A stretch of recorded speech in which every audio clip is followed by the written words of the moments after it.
So we're going to, we've got sort of 15 minutes or so to ask questions of my colleagues on the panel here. Hasan's coming back. Can I just, Peter, can I just, for clarification, there's no notion that the Arts Council strategy, the NPOs and the big fund are just about distributing existing art over digital technology, is there? It's that, but it's also the creation of art for the digital sort of age. It isn't just about putting television programs out and putting better internet sites out, is it? There's more to it. Absolutely, much more to that. It is much more holistic. It's about it is about some of those things that you just mentioned, about the creation of content, about the creation of new great art, but it's also about the way in which arts and cultural businesses run themselves as digital enterprises in the 21st century. It is about research and development.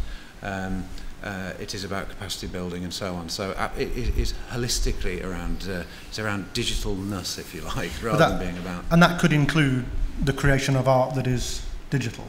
Absolutely.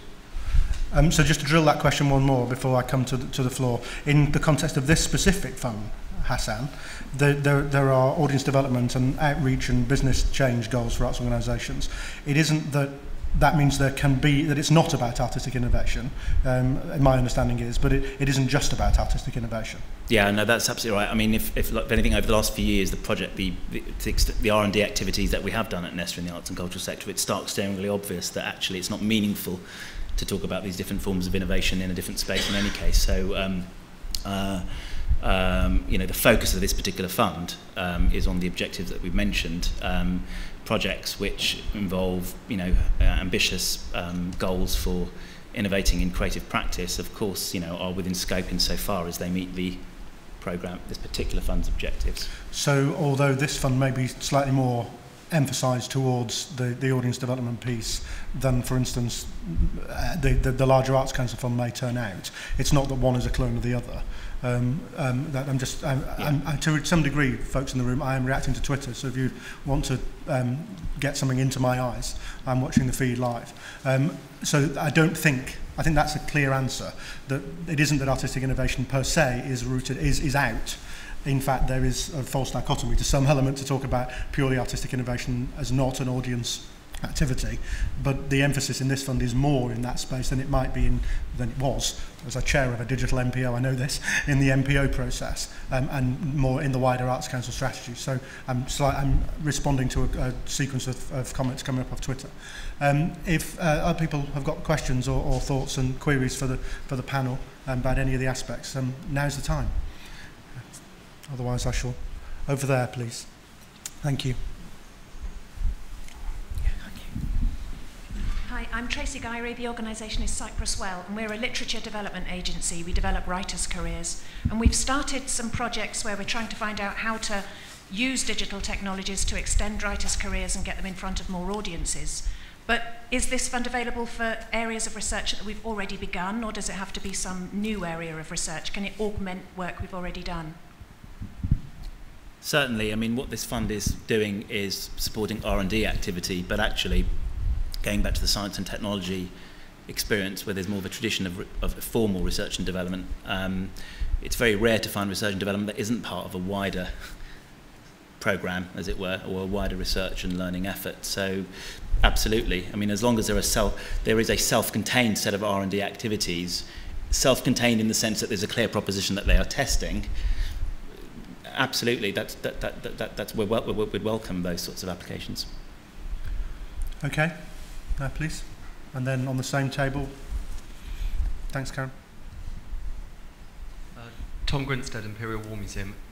As part of our thinking about this, we've been approaching a number of people who've been working in a similar space that we've been talking about. One of them is a research organisation, which is Digital Humanities at UCL. We've been looking at using them, if we apply for this, in the formative stage for user interface design. So not necessarily the R&D part of this, but an important piece of research as part of product development. Is it appropriate to feature those kind of institutions in this bid, even though they're still a research organisation? Yes, so, and this is where Angela, you may need to, on the wording, because we could have maybe spent a lot of time talking about what we meant by technology company, technology provider, because as Anthony alluded to earlier, there are, in the world that we live within, there are increasing numbers of organisations and individuals that actually straddle technology, arts and indeed even research. Yes, the answer is that, and Angela can correct me if I'm wrong, that if you have, say, the digital humanities folk or an individual academic at the LSE who is providing a technology service, then they, a demonstrable technology service in the way that you've just described, then they indeed can be seen as a technology partner, even though they're not a listed technology company. So Angela, can you correct me if I'm wrong? Angela's nodding. Right. So, when Angela nods, everybody's happy. Yes. Okay, great. 2 round from you on the same table. Tom, if you could. Sorry. Thanks. Neil Richards from the Digital Film Company. It was essentially the same question, because I run a company which is part technology and part arts. So I just wondered whether I could apply with each half of my brain when I put some funding in. I recommend buying 2 hats. Yes. Yeah. Like that. So I think that Yes is the answer, isn't it? The answer is yes. I mean, Andrew, do you want to add, there is a slight qualifier to that, isn't there? Yeah, I mean, the slight qualifier is that you couldn't apply alone. You would have to apply with somebody else. So if you wanted to function as sort of both sides of the same coin, you couldn't. So you need to partner with somebody else. Yes, okay, Yeah. but I could put in 2 applications, one where I partner with an arts organisation as a technology provider, and one as I partner as an arts provider, filmmaker to a technology company. Yes, that's fine. Thank you. Okay, and this table here, please come. Hi, I'm Julia Torno from the Leach Pottery in St Ives. My question is about finding those partners. Obviously, this is one way of identifying them, but how are you recommending that we punter ideas, basically, to find who the best partners might be? Is there a mechanism for that? Yeah, I mean, these digital days, there's sort of 5 of them, and clearly one of the ways that we are hoping that there'll be an opportunity, obviously in this room here, we've got sort of a representation of both technology companies and arts organisations and those that sort of straddle both. That's the primary way that we're hoping that will happen. And obviously the other thing is, based on previous work we've done with technology companies, I mentioned the digital media project in Manchester, which is a fairly large-scale pilot. We are encouraging, and we would hope that the technology companies will actively be seeking out partnerships with arts organisations. It's not a simple case of, gosh, you know, I've got to go out and find a technology company. We're hoping that there'll be that 2-way process, and these digital days have been structured along those lines. Andrew, is there anything more that you want to say beyond? I mean, it is fair to say what this is not doing, unlike the wider Arts Council's Innovation and Development Programme, which is the wording was there. This isn't providing a significant development sort of programme within the R&D fund itself. It's clearly not doing that, and frankly, it's partly just because of the scale, really, of the resources that we've got available to us. So although we're not providing more active brokerage beyond the digital days and the information that we're hopefully providing in terms of on our website, that's not saying anything about the wider Arts Council's sort of, you know. Susan, do you want to add something there? Though, it's not essential that you find a technology partner here today. I guess, you know, if you have somebody else in mind, or if you wanted to make contacts in a different way, then that's fine.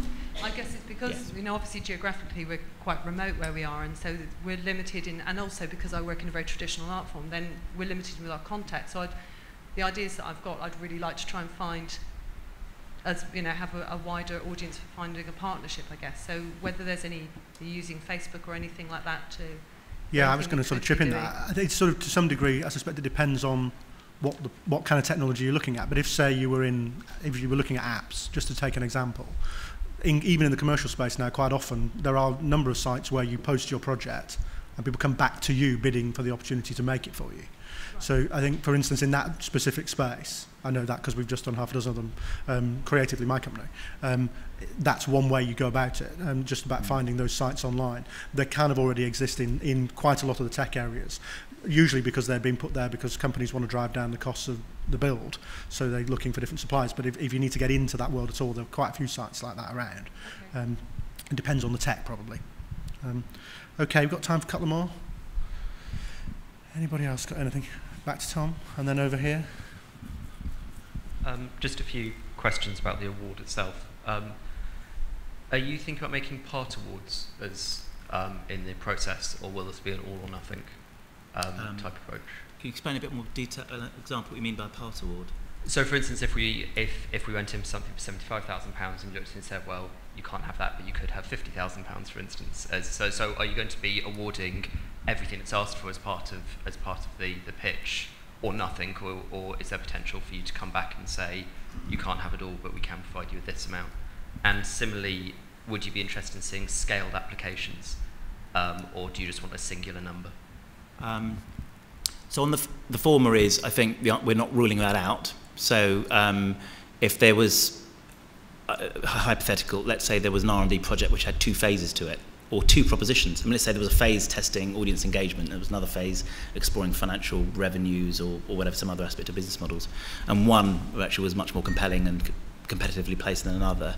But we're not ruling out coming back on that. But again, I want to ask Angelo on this one because it's a very specific question. So I think the distinction probably that Hasan has made quite clear is that actually if there's 2 things, we probably wouldn't rule that out. But we're not doing development on projects though. So we're not going to come back to you and say, you can cut off this bit or you can cut off that bit. So, because that would be an unfair advantage to any individual. We're going to select projects based upon what you submit. Otherwise, we would be, unfairly advantaging an individual organisation. And on the second bit about scaling, could you again clear what? To be honest, I think you've answered that. With scaling, it would have been whether you go and saying we could do A and B, A, B, and C. Oh, I see. Come in with what you want. Great. Okay, microphone's going over there, please. And then I'm going to come in with one from Twitter. Hi, I'm Helen Cole from In Between Time Productions. It's a very basic question, really, which is whether this fund is UK-based or if you were wishing to generate content with international partners, is that feasible within this fund? Yeah, I mean, the lead, the arts and culture organisation that's leading the bid must be based in England. It may be collaborating with other arts and culture organisations outside England, and it may also be partnering with a technology company that's outside England. So I think we've basically tried to, within the funding constraints, based on the partnerships that we have, we tried to go as flexible as we could. The other thing to say is that there's been a lot of interest in the idea. Obviously it's very early days to say what's the outcome of this is going to be, but there's been a huge amount of interest in the other nations in this particular project, and there are certainly conversations, and I think a lot of people will be looking very closely to see how this goes, to see if it could be something that's extended outside. But I think, does that answer the question? Or yeah. Okay, it's time for one more if somebody has one, just there. Quick question. My name's Fiona Fraser-Smith from Beeford Arts.